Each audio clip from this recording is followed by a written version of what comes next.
Here we go. It's the Wait for It Seattle podcast at Seatown Sports. If those of you who've been with us from the beginning can believe it, it's episode 80. As I said last week, it's the Jerry Rice episode. It's the Jerry Rice, all-time Seattle Seahawk. Great. All-timer. Yeah. He was probably rooting for the Seahawks in the week 18. Actually, I saw a clip where he was a photographer at the game and went up and dapped up Sam Darnold. And the clip was basically like, it was the Seahawks who sent it out. It was like game respect game. I'm like, well, like I can support Sam Darnold all I want. Jerry Rice is the best receiver of all time. Of course, the real number 80 in Seattle is Steve Largent, also a great receiver, which is a great preview for my top 5 for you later today, Kev. Yes, I have a Seahawks themed top 5 as well.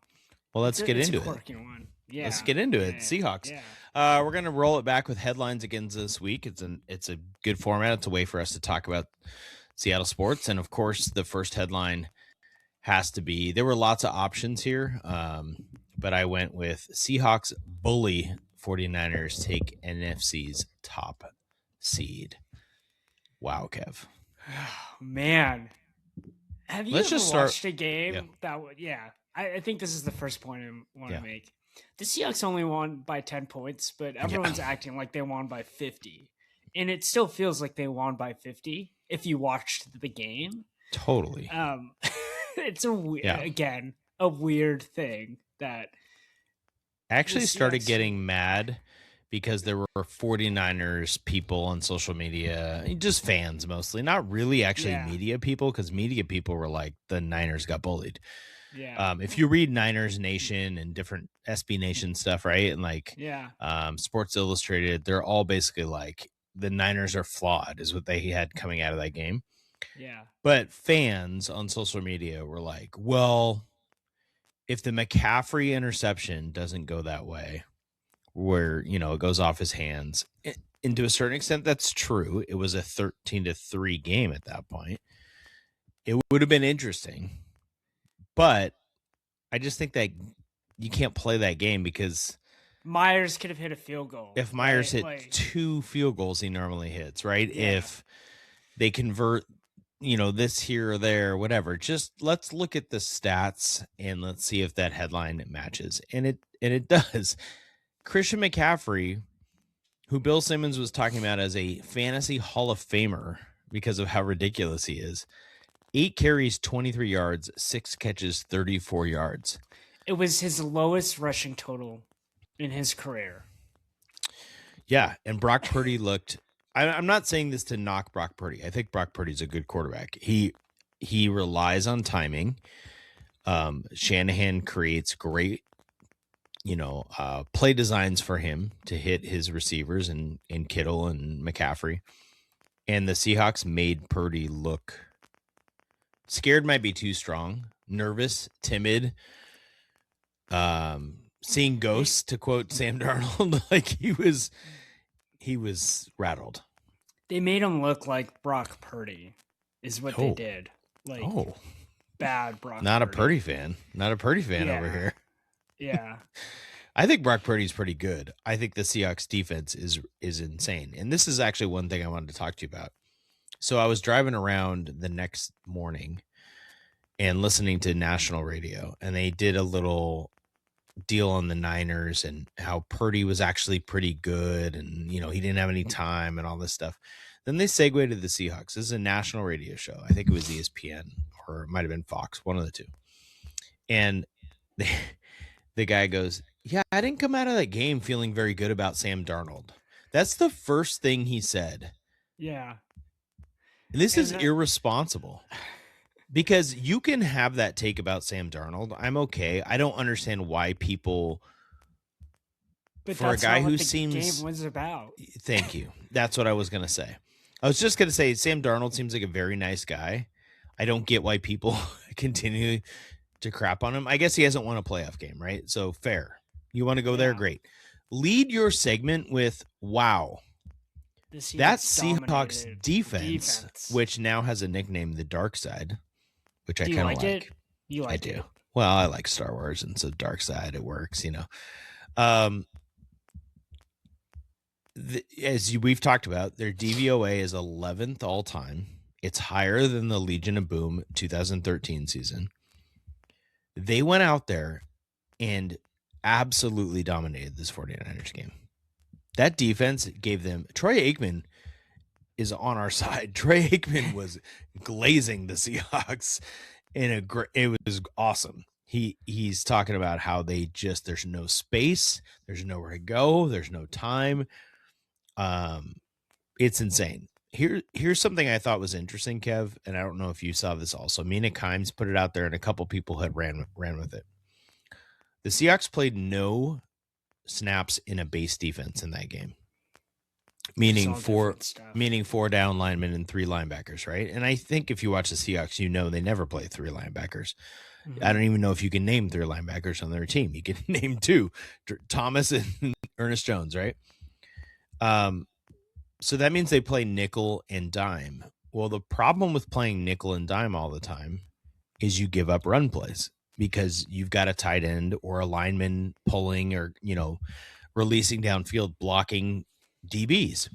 Well, when you have Devin Witherspoon, Julian Love, Ty Okada, Nick Eamon-Wari, oh my God, even Reek Woolen at this point, but really it's Witherspoon and Eamon-Wari who make this happen. They can't be blocked by tight ends. They can't be blocked by linemen. They're plays. Big dudes, yeah. They're big dudes who can defend the run. In fact, I believe the Seahawks have the number 1 run defense in the NFL, and they're doing it out of a nickel or base, and that's what's making Mike Macdonald different than everybody else. Yep, it's innovative. Totally. So, yeah, ESPN research, and I kind of alluded to this earlier, but the 173 yards accumulated total by the 49ers offense was the lowest in his career as the coach of the 49ers. Which dates back to 2017. And remember when we were talking about this last week, previewing the game, we were saying, well, this is going to be kind of a, what's the X factor? It's the coaches, right? Like this is the difference here. And to out coach like Kyle Shanahan, like I would say a top 5 offensive mind in the world for football, right? And for him to only get 3 points against the Seahawks, that shows you how good this defense is. Like Christian McCaffrey too is not washed up by any means. No, yeah. And to hold him to that rushing yard total, amazing. Yeah. I think 2 things. One of the things I talked about, I'm gonna toot my own horn here a little bit, Kev, if that's okay. On our podcast, if you listened last week, was the Niners were coming in hot on 3rd down, right? And the Seahawks had the number 1 defense against 3rd downs. And I'm trying to make sure I can pull it up here. I know I paid attention to it during the game. You okay over there? Yeah. I was talking to my mic. Okay. On 3rd down, the Niners were 2 of 9, and they were 0 of 2 on 4th down. So it was a big deal. It was a huge deal to get them off the field over and over again. And then the other part, you were talking about Shanahan. I heard this stat. This is a little tangential here, but I wish I had known this during the game. It would have given me more confidence. Did you know that Kyle Shanahan, when trailing by 7 points heading into the 4th quarter as a head coach, is 1 in 38? Crazy. I mean, you're not expecting a coach to have a winning record when trailing by 7 points or more heading in the 4th quarter. But just think about like Russ and Geno games where they came back and won, right? Pete Carroll games. Yeah, well, I know. But 1 in 38. That's an interesting stat. Let me see if I can find it. I don't know. And 7 points isn't an insurmountable point total to overcome. It's a touchdown. Right. It's a score. Right. Yeah. I mean, heading into the 4th quarter, one of those games, you probably have the ball in the opponent's territory starting down by 7. Yeah. Right. I don't know if ChatGPT is going to be able to find it for me with Pete Carroll because it's not publicized as much, but, we can't find it. The Shanahan one is just gone widely available because it's an interesting stat. So, so we were talking about Mike Macdonald and his innovative scheme. Do you think he should be the coach of the year? Yeah, I saw some chatter about this, which I thought was interesting. Like, there's the stat called like expected wins, right? Yeah. And voters have kind of voted on that stat because it's an advanced NFL stat metric, but it's basically saying like projections said your team was supposed to win X amount of games. The thought is, well, if you have X amount of games over the expected win Yep. total, then you were a better coach. Logically makes sense. But it's not necessarily the eye test. I'd call it like the feel test. Yep. Like he's taken the Seahawks and turned them into not just a playoff team, which they weren't last year, but like the Super Bowl favorite. That's a big jump. Like the win total itself isn't a big jump, but it's a big jump to think that they won out the NFC West, which was the best division in the NFL. It's a best division in NFL history. Yeah. Best division. Yeah. I'm sure you can come up with another argument, but by stats, it is. Yeah. Yeah. It's so the that's best division. Yeah. The top 3 are the best. So he won the hardest division. Yep. Number 2, he did it with, and people aren't going to say this out loud, why they would vote for him, but like he did it with a quarterback that, like I just said, everyone's crapping. People have a faith in, right? Yeah. Like everyone's crapping on left and right. Yeah. And he did it. And yeah. Go ahead. The last thing is he's unstoppable on the road. Yeah. That's incredible. 7-1, right? 7-1 on the road. That's an incredible stat.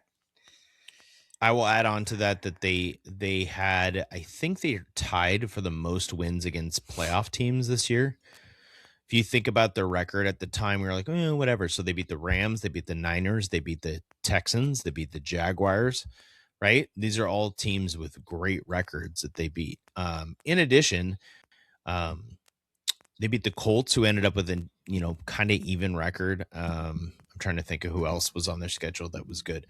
But if you're comparing him to Mike Vrabel, who a lot of people say should be the NFL Coach of the Year, because the Pats had a great turnaround. Totally true. The Patriots beat one team with a winning record this year. I'm going to say that one more time for the people in the back. The Patriots, in their 14 wins, one of them is against a team with a winning record.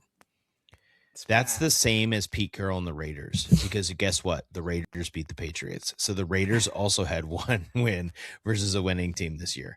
So I think Mike Vrabel's awesome. I wanted the Seahawks to hire him when I didn't know anything about Mike Macdonald. I think he's a great coach. I think Mike Macdonald wins all the matchups of what you should be able to do. People are saying Drake May is the MVP of the league. And people, again, are crapping on Sam Darnold. Doesn't that give you evidence that Mike Macdonald should be the coach of the year? Does it feel like this is a down year? Because this Seahawks team is good, and statistically it's great, but right. We're talking Drake May is the MVP, right? Totally. It's a down year because it's Mahomes either sucks. Right, and so it's either a changing of the guard. Like, I don't think Drake May is going to get worse. I think the Patriots are going to be good for a while. Bo Nix, sure. I don't know. Caleb Williams, sure. Right. So maybe it's a changing of the guard a little bit.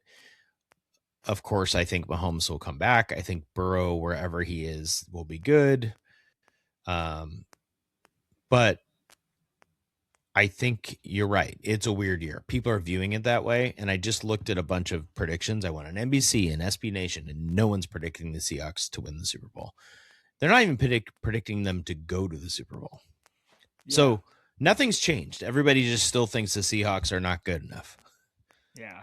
Has anything changed for you? Yes, because last year the defense was good, but this year the defense is historically great, right? And that makes all the difference. And we played. I put up that clip last week of us talking about how good the defense was and how it compares to the Legion of Boom defense. Right. And people agree with the idea that defense wins championships, especially really, really, really good defenses. And I saw it happen with my own 2 eyes over 10 years ago with the Legion of Boom, and I can see it happening again, especially at home. People forget that the 12th man exists, and we were talking about how it hasn't existed. Well, it's gonna like rise again. Right? Yeah, it's kind of back. I don't know how to like. They sounded really loud in that Rams game. Yeah, that Rams game, they were really loud. Yeah, it's gonna be great. Although ticket prices are so expensive, maybe it won't be because they won't get real fans. Over 500 to get in. Yeah. I spent all my money on the Mariners playoffs. Yeah, we just by the way, start charging people to listen to our podcast and maybe or watch us on YouTube apparently. But don't worry, it's free right now.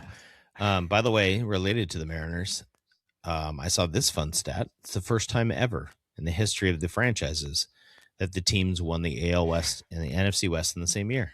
I was the one that posted that first. No, and then you were not. Yes, I was. You were not the first one. All right, I'll go back. So did you Google it and look it up yourself?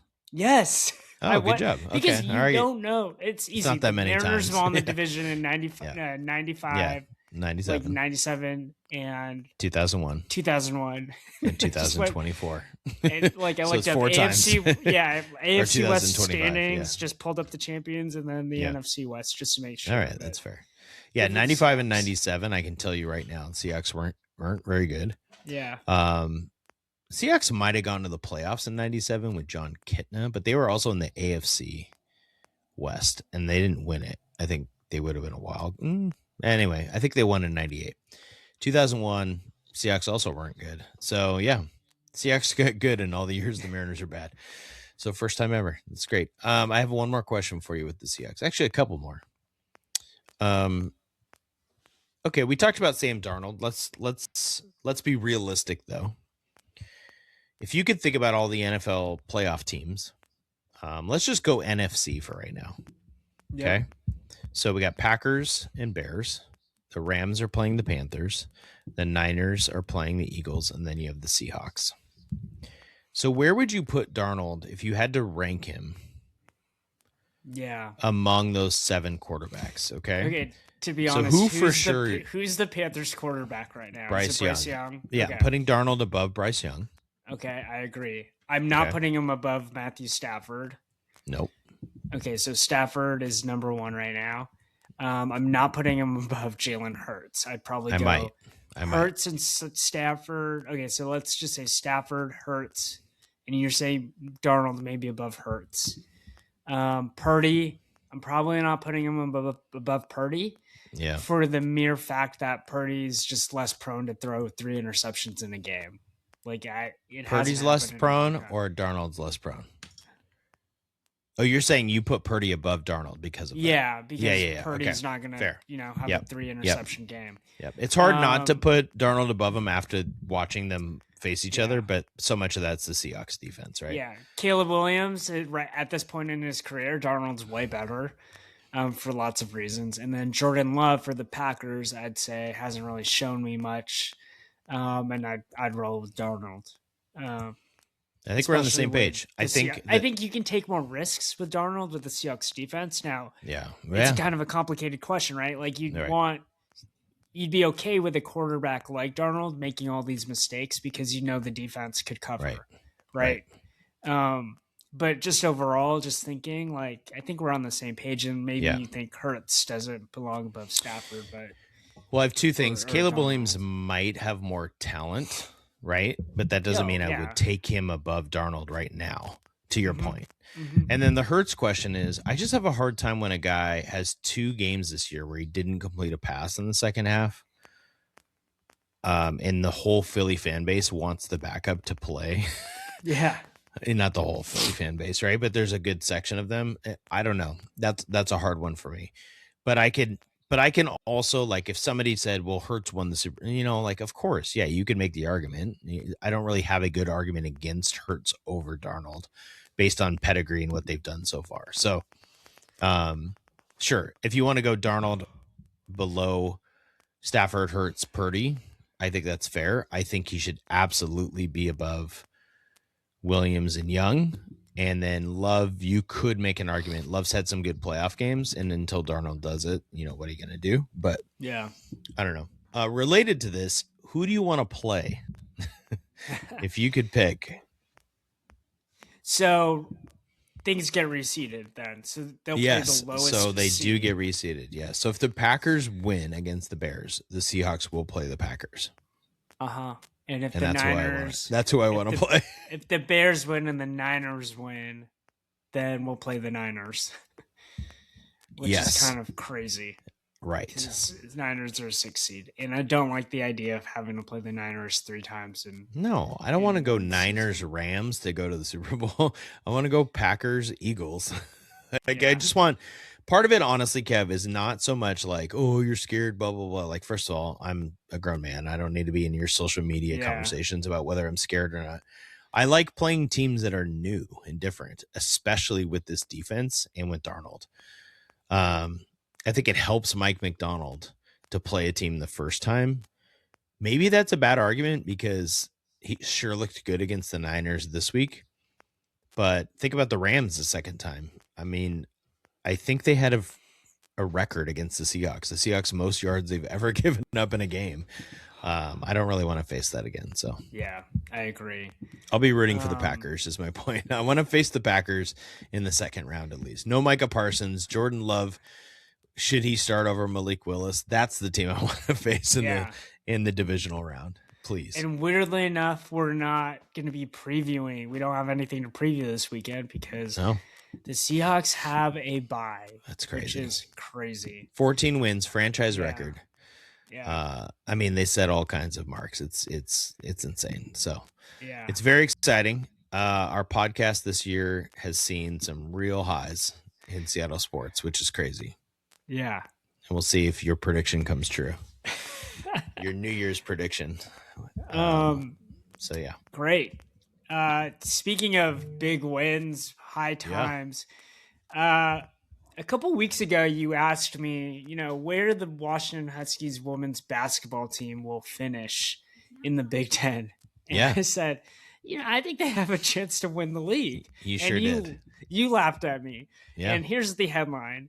UW Huskies return to women's hoops top 25 after upset win. I think that's burying the lead. I think it should say upset win over top 10 rival. Number six, Michigan. Yeah. Yeah. On the road. No, it was at home. No, not on the road. I was there. At home. It was a very Sorry, fun game. I was thinking of the other basketball team that the Huskies were on the road. Yeah, I don't care about them. It was a great game. The Huskies led almost every second of that game. They were up 8-0. I think they were down 9-8, and then they led the rest of the game. So this isn't like, they came back in the fourth quarter. They had a nice third quarter, whatever. The Huskies led number 6 Michigan the entire game. This is a Michigan team that Gino Auriemma in UConn, he said, that's the best team in the country we're going to face this year. Michigan played them real close. Michigan, again, ranked 6th. This is the first top 10 win as the Huskies since the Huskies joined the Big Ten. And it wasn't really close. The Huskies were up as much as 22 in that game. It got down to 11, and I was getting nervous. Like, just think about that. They're leading the number 16 by 11, and I'm getting nervous. And then it never got closer, right, in the fourth quarter. It was awesome. I said on Thanksgiving episode that I'm thankful for Avery Howell.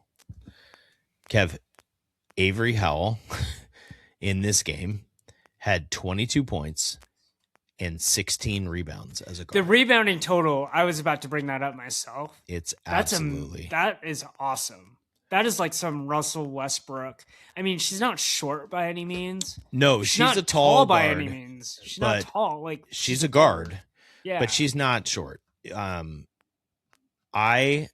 is the biggest compliment I can give Avery Howell. I almost wrote something this week. I was like, I have to write about, and I still might.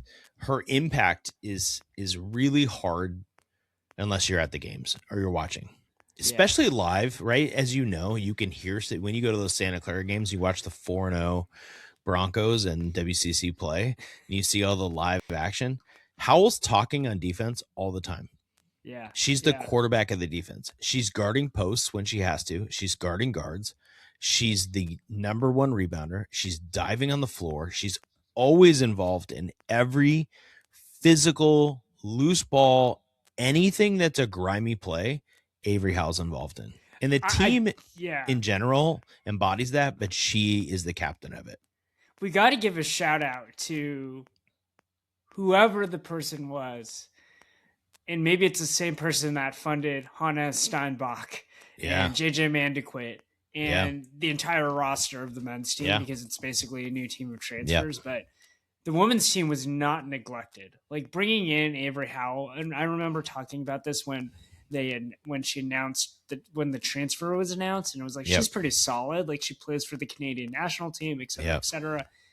She's legit. Oh, she's and she has two more years. Yeah, she's a sophomore. So, she's the best player on that team, on a team that has Sellers and Ladine, who are preseason all Big Ten players. Right now, Howell's playing the best, right? And that's what's cool about that team, is they have all three of them. Sellers did not play well against Michigan. Didn't matter. Their bigs are starting to really play well. It helped that Michigan doesn't play a big, right? This will be interesting as the Huskies move forward, which teams like Iowa. I was watching an Iowa women's game, and they just pound it in the post. And I was watching that game too. Or no, wait, I was watching Iowa State. Oh, Iowa State has a post. Audrey, that's what I was talking about. Cooks is insane. The Huskies have a game against Michigan State on Thursday. I would suggest, if you're not doing anything Thursday night, 6:00, go get some tickets. Michigan State plays a very fun brand of basketball. They have a point guard who is tall and sort of Luka-y, right, in the way she plays. She's like diming people, rebounding. They have a good post. They have guards who deny on the perimeter. It's going to be a great matchup. It's a top 25 matchup. And to go back to your original point, Kev, even though the Huskies are awesome, there are 8 Big Ten teams ranked in the top 25. And the 9th, Illinois, is ranked 26. They have the most votes not in. That's a crazy conference. So I still don't think they're going to win the conference. But to me, similar to the Seahawks, in my mind, it's one game. But I really wanted to see how they play against good teams, because I haven't seen them play a good team, really. And my trajectory for the Huskies changed based on how they played Michigan. They got to follow it up on Thursday with another win. But my goodness, they are fun to watch. It's a little different. I found out how good LMU men's basketball was. They played Gonzaga, and they lost by 40 points. So this is blessed. My goodness. That is a lot of points to lose by. A lot of points. Lorenzo Romar is an assistant coach, and God, he really won't retire, will he? No. Goodness gracious, Lorenzo. Yeah, I much enjoyed the first half of Santa Clara versus USD. They won in pretty convincing fashion by 20 plus points. So hey, that's the WCC Seattle U playing well. They almost beat Gonzaga. They almost beat Gonzaga.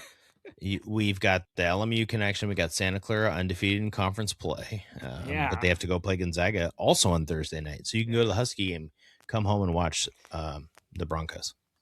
Yep. We're recording on Monday night. We pushed our recording start time, which we're so consistent with on a week-to-week basis. So you could watch the rest of the Kraken. And they scored like 2 goals in like the final 3 minutes. Yeah. The headline here was pre-game. I put it up and I said, Kraken look to extend point streak to 8 games against Flames. So just for the people who don't watch hockey, you get 2 points for a win. You get 1 point for an overtime loss. I want to set the context for people who are not following this, and even people who are, they're going to love it because it's an exciting time. The Kraken were in second to last place in the Western Conference. Most of the Kraken people I follow on X were like, okay, is it time to trade everybody away? Obviously, we talked about Mason Marchman getting traded last time, and go for the number 1 overall pick, right? That's where they were. In the 8 games since, they did beat the Flames tonight. They scored a bunch of goals after I texted you and said, can we push back? That was on the road. They have 7 wins and 1 overtime loss in 8 games. So that's picking up 15 points in the standings. And just to put that in perspective for people, remember, second to last in the Western Conference, right? Fighting for the number 1 overall pick. As of right now, they now have 45 points, which puts them 1 point out of the division lead behind Las Vegas. Just 1 single point behind. They are firmly in a playoff. Well, not firmly in a playoff spot. They're in a playoff spot, and they are rolling. It is absolutely bananas. It makes almost no sense whatsoever. The only thing, and this is my real analysis for you, Kev, that I can say to explain it is our old friend Philip Grubauer, the much maligned keeper. I don't think they call him keepers in hockey, goalie, who, if you remember, Kev, last year, they released him essentially. They designated him to go to Coachella Valley, and then any team could have him, but his contract's so big, nobody wanted him, so he stayed with the Kraken. This man is absolutely on fire this year.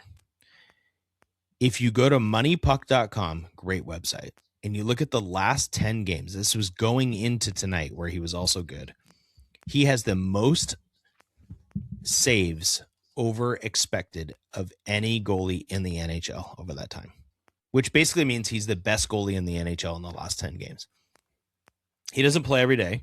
Joey Daccord also plays, but Grubauer's been amazing, and they're not really doing anything as a team, the Kraken, that are that much better than before. They're just shoring some things up defensively, and their goaltending is amazing. So does that make you want to watch hockey, Kev? Yeah, maybe I should just get off X and not worry about the transfer portal. By the way, I want to ask you about that. No, I need to ask you about it. Yeah, can I give you is it about UW specifically or just the transfer? Yes. Well, I have a couple things. I want to get into our weekly segment of who's in Kevin's DMs or who's in Kev's DMs, who's sliding in. But yeah, I want to go back to Avery Howell as a DM and a thing. And then, well, that sounded weird. That's not what I meant. Do you have any information? Avery Howell doesn't have to be part of it, but on like NIL for women's basketball at UW? No, and maybe I should look into it. I do know that football takes about, oh God.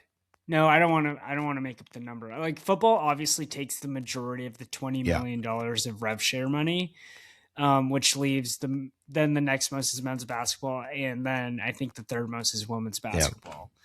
So is that if DeMond Williams existing is making, now? Yeah. Like, so do they have to be within 20? Yeah. So this is how it works. The 20 million is all the sports, right? All the sports together. So football doesn't get 20 million by itself. It's like that 20 million gets cut up between all the sports, and then every year that rev share cap rises. There's like a complicated formula that was within the House settlement and people project out like next year, it's going to be 25, 30 million, whatever. Like you can go find articles. Everyone's kind of gaming out how much that number is going to be. The real ball game is this real, they call it real NIL. Yeah. So Mountain Lake Futures is no more. And we had Joe Knight on the podcast. Yep. And he was talking about how the whole goal of Dogs Unleashed was to facilitate real NIL opportunities. So these are things like the World of Warcraft, Learfield. Like we have to talk about the World of Warcraft game every time we have a chance. Yeah. So all these like Microsoft, Xbox, Amazon, you'll see like UW players in commercials or do like social media campaigns and whatnot. That's what we call real NIL. And those are the deals that players get that are approved. And so it functionally acts as like extra money on top of the rev share cap. Right. So I think Savia Sellers of the women's basketball team has like a Toyota. I don't know if it's Toyota. I should probably know for Sellers. Sorry. What car dealership she's with, right? Something like that. That's not part of the 20 million. No, it's not. And that's basically unlimited, right?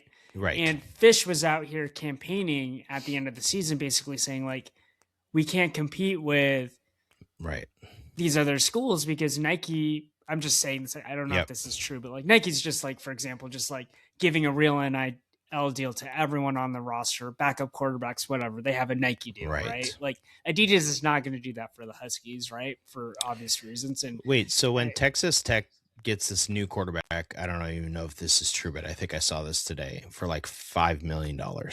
Yeah. When that number's being reported, that may not be part of the 20 million. Yeah, and it's weird because, and no one knows, right?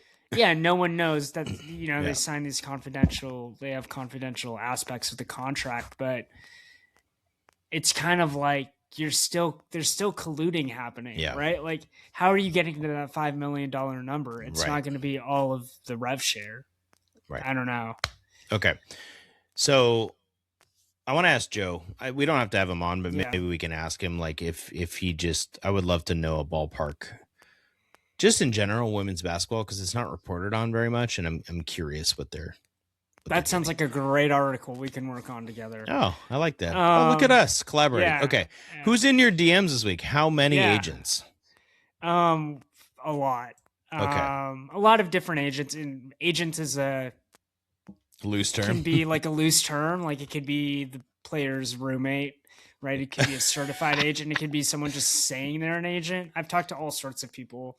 Kev, my favorite is when you end up tweeting or Xing, whatever we call it, posting something about a player who has 3 visits and none of them are the Huskies. And I was like, whoa, man, that's I'd like nothing you're doing wrong. Like, obviously you're just, I know what you're doing. You're building relationship and whatever, but like, I'm like, Kevin doesn't even want to put this one out there. It's like, cool, good for you, buddy. Yeah. I do like it though, because it does create, sometimes these players don't have buzz. And you have a big heart. There's like 20% of the college football like player pool is in the portal. Like these national reporters can't do everything.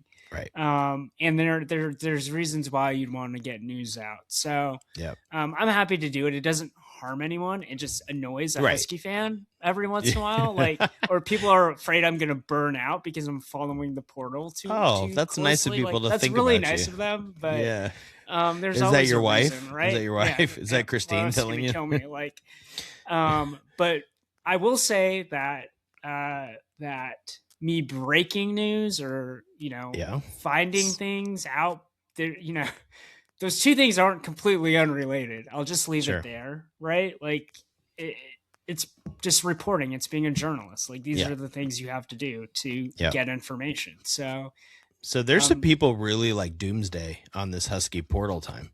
Like these are like a little bit insane Husky fans on X, but that Jedfish is blowing it. They're not going to get anybody. This and this. Yeah, it doesn't feel like that many guys have signed. Okay, it is very early. Yeah, right? Okay. The portal opened on Friday. Yep. If the Huskies played by the rules, like this is the first time they're talking to everyone. Right. Query, I don't know if that's true or not. Sure. But come on, man. They signed these. They have 2 commitments already, right? They have a slate of visitors coming up. You can read about it on SeatownSports.com.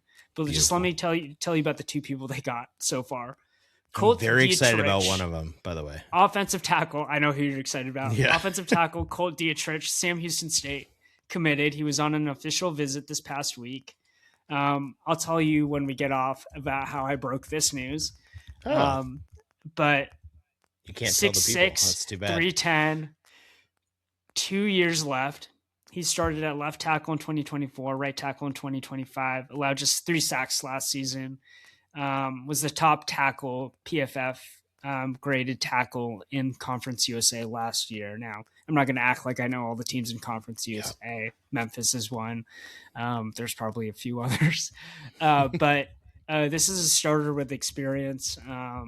He could start at left tackle potentially, like kind of think of like what Carver Willis did.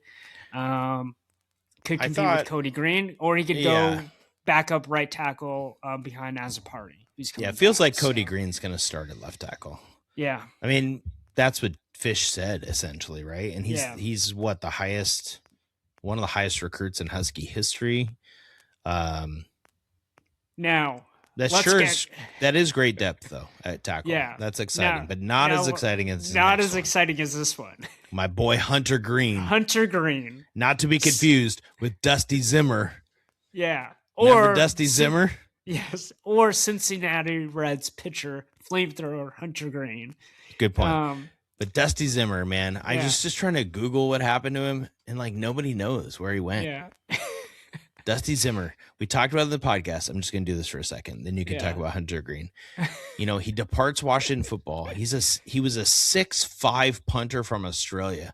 Like everything about Dusty Zimmer seemed awesome. They could have run trick plays to him, all these things, and nobody knows where Dusty Zimmer went. He just left. Yeah. You can't find him on the internet. Yeah. So punters are not the most exciting people in the world, but just to throw a little shade at Luke Dunn. Former Oregon transfer. Horrific punting season for the Huskies this year. He was truly bad. So what happens to him? Does he just get cut? Like, this is what I was he's not out of eligibility. He's still there. Oh, was he a senior? Oh, I was hoping for his sake he was. I'm going to look it up because that would have been awkward if, to your point, you're just like, see ya, buddy. He was 2 seasons at Oregon. Oh, no. Dude. He's a junior. So, all right. I don't want to here. Yeah.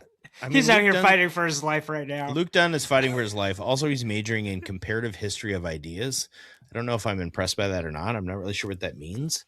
It sounds kind of cool. Good for Luke Dunn. It's basically what we do every week on this podcast. That's a good point. Good. Thank you. Luke Dunn will be like our other punters. He'll end up somewhere. No. He just won't be at Washington. We just the Huskies needed an improvement at punter. Yes. But I think they got quite the improvement here. Yeah. So Hunter Green's coming from San Diego State. By the way, he's a Washington State native. His dad played for the Huskies. Oh, yeah. Go look it up. He ranked 6th nationally this season with an average of 47.7 yards per punt. Yep. Here's what's even more impressive. Nick Lemka tweeted this stat out. He downed 30 of his 62 punts inside of the 20-yard line this past season. Yeah. So I saw that. That's when Damon Williams and Jed Fish's offense stalls and the Huskies have to punt the ball in Iowa, right? I'm just making this up. I don't know if I think Iowa actually comes up to Seattle, but you catch my point here. Yep. It will put pressure on the other offense to actually drive the length of the field. And that's important. It's an important thing. And I don't think we should downplay this or make this too much of a joke because this was a big priority heading into the portal season. I wanted to not just throw shade at Luke Dunn without information. So he was second to last in the Big Ten in average punt yardage, right? So now part of that can be skewed, but to your point about inside the 20, he was also at the bottom of the list with only 8 punts inside the 20 this year. Let's look at Minnesota's punter, 65 punts, 23 were inside the 20. Dunn was 8 punts out of 33 inside the 20. Where was McAllister? Jack McAllister was second. Almost 50% of his punts were inside. How did they let him walk? So, and if you watched Husky games, you were frustrated by the punting. Dunn had some real shanks. It was a problem. This is the most we'll ever talk about a punter. Actually, it's not true. We talk about punters a lot in this podcast. Somehow Michael Dixon is still punting I was for just the Seahawks. thinking that right as you said that. I'm like, Michael Dixon. We haven't even talked about it. We got to have a Michael Dixon episode.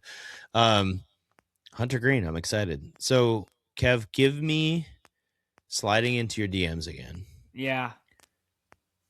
Is it revealing too much if you tell me a position I should be expecting to see a commitment from in the next few days? Oh, D-line for sure. Okay. And if they strike out, then you'll just see a wave of more visitors and offers and whatnot. But it's been pretty clear through what I've been working on that D-line is the priority. Is there a possibility of a receiver? People love receivers. Yes, but I think it's less likely that it's going to be some high end guy. I mean, Nick Marsh is the number one guy's already off the board.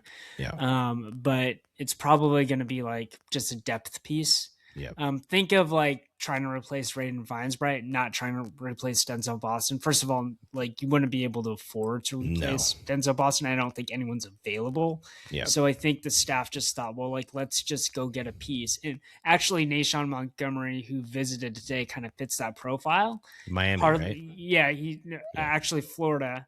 And Florida. Yeah. They tried to flip him when he was committed in 2024. He came out for a game day visit, and so he didn't really do anything at Florida this past year, but it's not that he's bad. It's just like it's so hard to figure out. Yeah, exactly. Receiver, when these guys are freshmen or even sophomores or redshirt freshmen, it's like, who knows? So that's where I would see. I think the wild card piece would be whether they're actually pursuing a running back or not. After losing Muhammad, and I think it's going to be kind of similar where they're just looking for depth. They're not looking maybe for a home run hitter. Is there still that might disappoint Husky fans? There is. It's just one window all the way to the 16th, I think, of January. Yeah. So 2 weeks. That's it. So they can't add anybody. They can enter, but they can. The players, you just have to be in during that window, and then after you can go and. Okay. So this whole thing could go all the way to August. Theoretically, someone could not have a team, and you could join in fall camp and be a running back that you just, you're like, well, I got to go play college football. It's a very unique. This whole thing is a unique thing. It's like NBA free agency on like 5,000 times steroids. Like it is just. It's just. It feels like a cross between NBA and MLB because MLB drags on forever. Right? Like think about the fact that Cody Bellinger is still out there.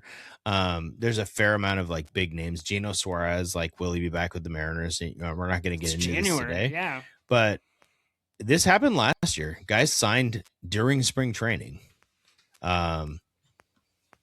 Anyway, and I feel like the college transfer portal has a little bit of that to it. There'll be guys who sign real late because they're just going to wait it out and they're going to realize that nobody has money left. So they got to go play college football somewhere.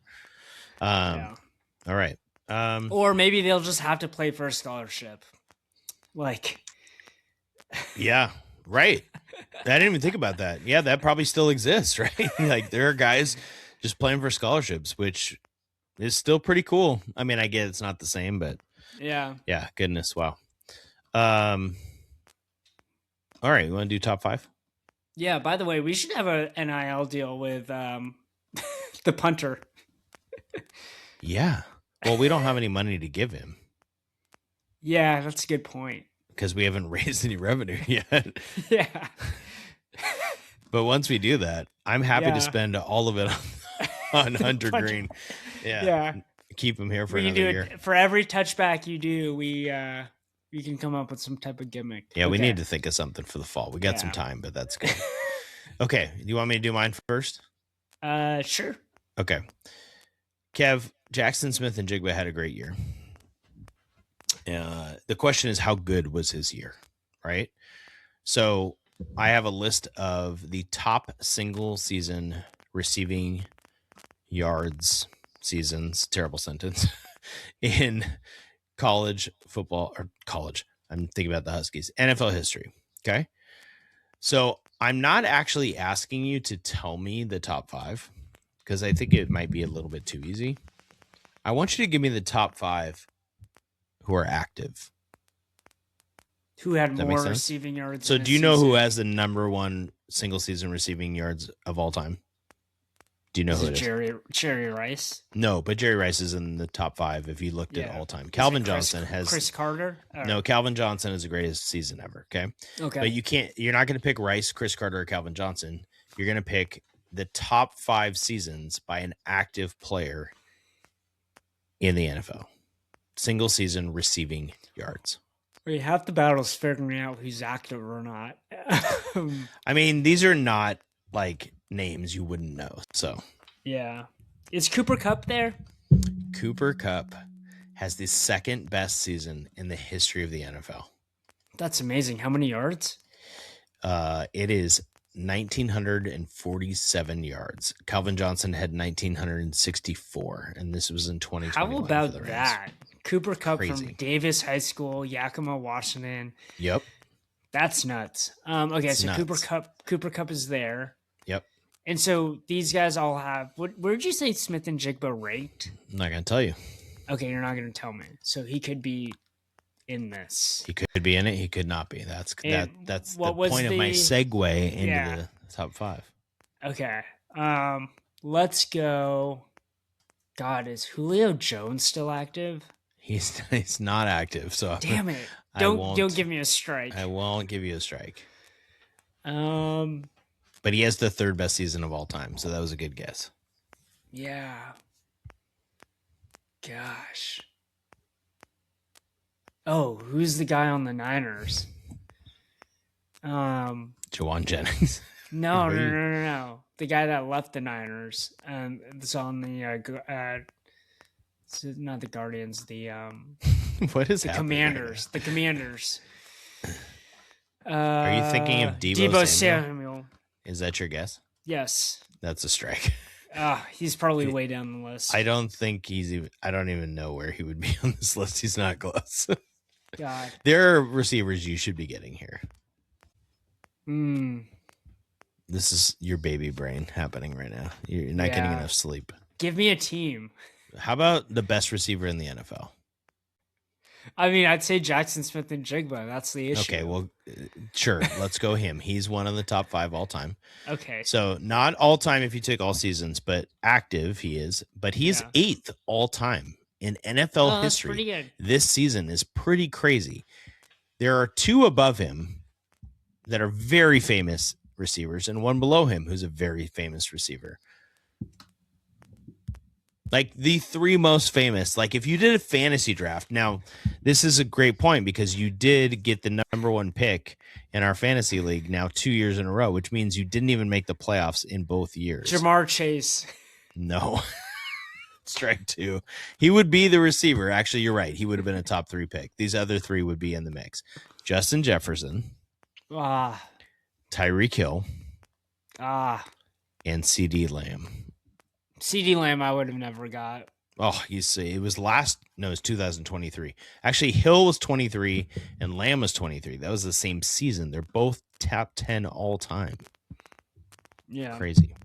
So the real top 5 goes Calvin Johnson, Cooper Kupp, Julio Jones, Jerry Rice in 1995, and Antonio Brown. And then the 6 through 10 is Jefferson, Hill, Smith and Jigba, 8th all time. Isaac Bruce on those old Ram teams, and then CD Lamb. Number 11, no one would ever get. His name is Charlie Hennigan. He played for the Houston Oilers in 1961. I watch a lot of sports. I will tell you, Kev, I've never heard of Charlie Hennigan. Maybe I'm just not old enough, but he's 11th all time for a single season receiving yards. So now I'm going to learn about Charlie Hennigan. Yeah. I love it. Yeah. All right. I got a good one for you. I'm ready. All right. There's lots of talk about the 7-9 Carolina Panthers making the NFL playoffs. 8-9, but yes. 8-9. There's for Seattle, there's been talk about the legendary 2011 Pete Carroll led 7-9 Seattle Seahawks, who won the wild card game because the home team, because of they won the division with a 7-9 record. Yep. So we talk about the NFC West being the best division in football. It was the worst division in football at one point, and it was that year in 2011. Yep. Okay, so I won't bury the lead here. Matt Hasselbeck was the quarterback. Okay. Oh, this is fun. Okay. I have in front of me 9 players that... Actually, 8 players that recorded a reception in that game for the Seahawks. Can you name against the Saints? Against the Saints, can in you the wild name, card round? And you don't doesn't have to be the actual top 5. This is 2011. 5 of the 8 players that caught a pass in that game. I'll try. Darrell Jackson. Daryl Jackson. Off? No, that is a long time ago. 2011. He was before that. Yeah. Oh, dang it. Do I give you a strike? I'll let you go since you gave me some. I kind of give you. All right. Corin Robinson. No, that's dude. You're naming guys that are way off. Stop. Really? Yes, those guys were Mike Holmgren era. Those Bobby guys Ingram. Okay. Is Bobby Ingram? Is Bobby Ingram the wrong one too? He's not there. Oh my God! So I'm picking all the guys from before. No, Bobby Ingram is after, right? Bobby Ingram is.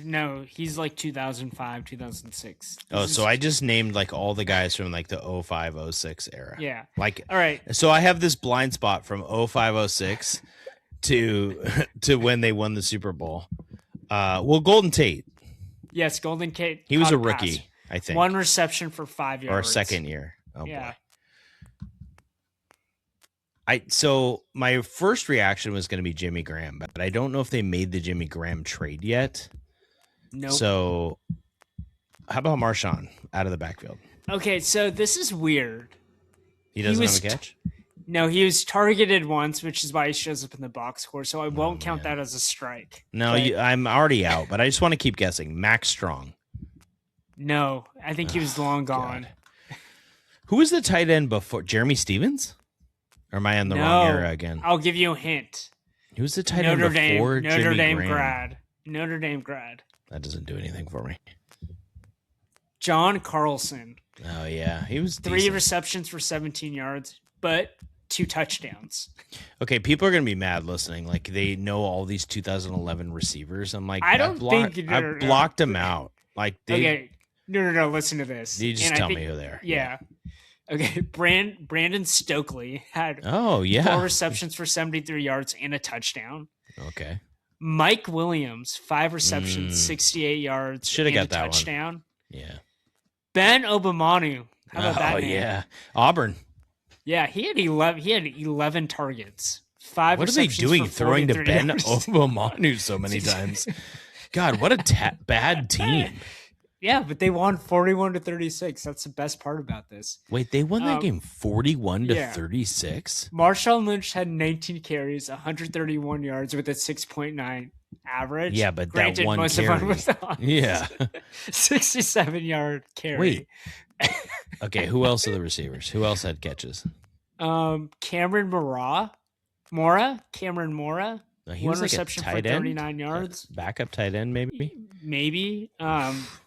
John Carlson, who we talked about. Ruvel Martin. Oh, wow. This team is gross. And then Justin Forsett. Oh, yeah. Love Justin Forsett. Yeah. Well, I was really bad at that. How awesome was that trivia? Oh, my God. That was incredible, Kevin. And I'm blown away. You know, you remember certain things about games, and obviously I remember the Beastquake. Obviously I didn't remember who was on the roster, but I could not have told you. I wouldn't have come close to it being 41-36. Yeah, dude. My memory would be like 24-20. Literally only people remember the Beastquake. And so it's so interesting to look at the box score and be like, oh, they scored 41 points. 41. Oh, Leon Washington threw a pass and he got sacked. I'm looking at it now. Yeah. What a Matt Hasselbeck game too. 22 for 35, 272 yards, 4 touchdowns and an interception. Defense had some dudes on it. Ruvel Martin was a defender, by the way. That must have been a trick play because he had 3 tackles in this game. Or maybe they were all in special teams. I bet they were. This defense had Cam Chancellor, Brandon Mebane, Lawyer Malloy, Lofa Tatupu, Jordan Babineau, Aaron Curry, Marcus Trufant, Kelly Jennings, Earl Thomas, David Hawthorne was the leading tackler. By the way, the Saints were rolling out at running back Julius Jones, and they had Heath Evans at fullback. So Jeremy Shockey caught 2 passes for 24 yards. Didn't he play for the Seahawks for a quick second too? I don't know, but Reggie Bush, man, 5 carries for 12 yards. Reggie Bush, amazing. Yeah. I'm looking to see if Shockey ever played for the Seahawks. No, he didn't. I made that up. Look at the volume of Drew Brees' pass attempts. 60 passes. That's This game is wild. I don't even know what to say. He threw for 404 yards in that game, and they lost. He threw, and his QB rating was 70.5. Sacks. Oh my god! What happened? How did he only throw 2 touchdowns? So the Seahawks are up 34-20 going in the fourth quarter. The Saints go 91 yards in 12 plays and make it a 7-point game. Seahawks punt. Saints field goal. It's 34-30. Seahawks punt. Saints punt. Seahawks touchdown on the Marshawn. And then the Saints actually went down and scored another touchdown in like a minute. But the game was over. Man, what a crazy game. Yeah. God, I don't know. I don't really want a game like that in 2 weeks. We'll know who the Seahawks opponent is next week, Kev. Yeah. We'll have all kinds of things to stress about. And maybe you'll write a preview for us. Yeah, sure. Maybe. Maybe I'll write about Avery Howell, or maybe you and I will collaborate on some other sort of punter. Maybe like a history of UW punters, like long piece that can turn into a book. Yeah, something like that. Yeah. In the meantime, if you want to know the backup right tackle, the backup D lineman, and the receiver no one's ever heard about, stay tuned. Yeah, it's perfect. Yeah. Go Kraken, baby. Yeah. See everyone next week. See ya.